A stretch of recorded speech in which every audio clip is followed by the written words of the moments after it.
លាស្រុកលាស្រែលាម៉ែលាពុកអើយដើម្បីថ្ងៃមុខក្រែងរូធូធី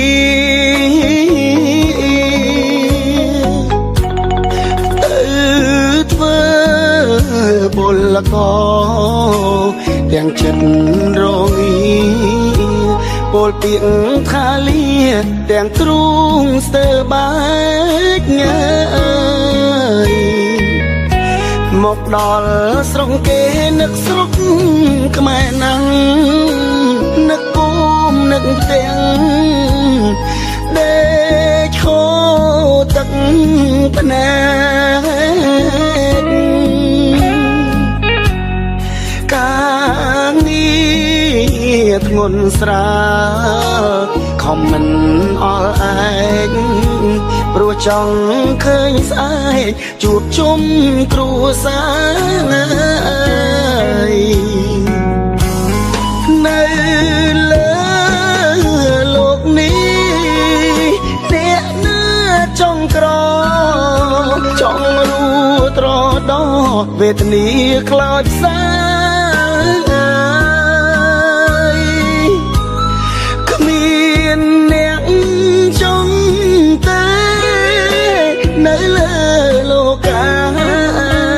គ្រប់រូបប្រាថ្នាតែចង់មានបានជីវិតអ្នកក្រធ្វើពលកគេ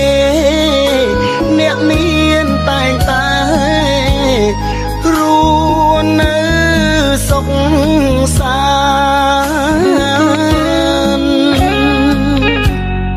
ចង់កិច្ចក្រណាស់ចង់ស្គាល់មានបាន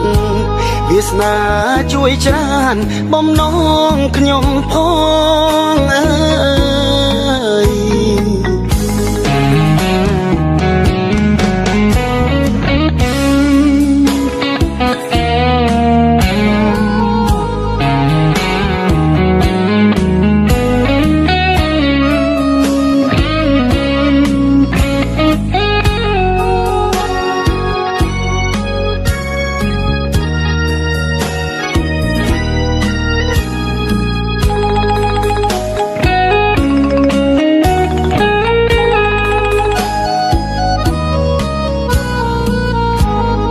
នៅ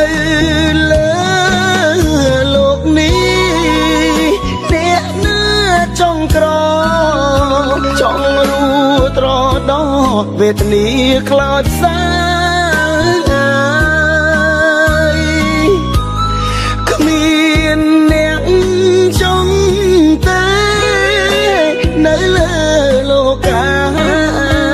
គ្រប់រូបប្រាថ្នាតែចង់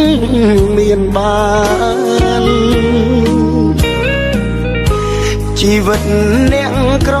ធ្វើពលកគេអ្នកមានតែងតែរួននៅសុខសាន្តចង់កិច្ចក្រណាស់ចង់ស្គាល់មានបាន